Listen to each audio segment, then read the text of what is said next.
नाज़रीन, अवामी न्यूज़ में ख़बरनि जो सिलसिलो जारी है। हिन वक़्तु असीं तव्हांखे हैदराबाद में ख़बर ॾींदा हलूं त पाकिस्तान पीपल्स पार्टी जी मरकज़ी इत्तलात सेक्रेटरी MNA शाज़िया अता मरी चयो त PDM लॉन्ग मार्च खां पोइ ते न हटंदो। सेनेट इलेक्शन जो शेड्यूल कुछ ॾींहं जो जारी करे जल्दबाज़ी कई वई है।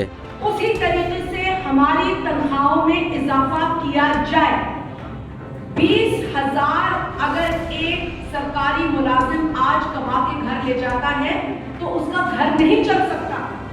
आप ईमानदारी के लेक्चर सुनाते हैं, आप करप्शन के खिलाफ नारे लगाते हैं। आपको नजर नहीं आता कि इस वक्त एक सफेद पोश पाकिस्तानी के लिए इस महंगाई के अंदर जीना कितना मुश्किल हो गया है। आप अपने महल को रेगुलराइज कराते हैं। गरीब जाए भाड़ में, उसके घर मिस्मार हो तो वो भाड़ में जाए, उसको सुकून सिर्फ कब्र में मिलेगा। इस तरह के जुमले इस मुल्क का सिलेक्टेड वजीर आजम पाकिस्तानी कौम को सुनाता है।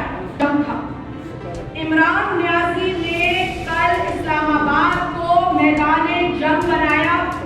शराय दस्तूर और डी चौक पर जो मनाजिर हमने देखे वो दर्दनाक थे और उन तमाम चीजों की वजह से पूरा इस्लामाबाद रुक सा गया था। ट्रैफिक जैम हो गई थी, लोग अपनी मंजिलों तक नहीं पहुंच पा रहे थे। कतारें गाड़ियों की रोड पे रुक सी गई थी, बल्कि रुक गई थी, स्टक थी।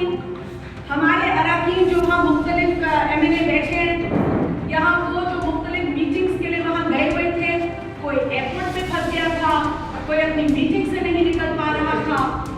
जो जिंदगी कल इस्लामाबाद के लोगों की थी वो मफलूज होके रह गई थी। और इस्लामाबाद हमारा कैपिटल है।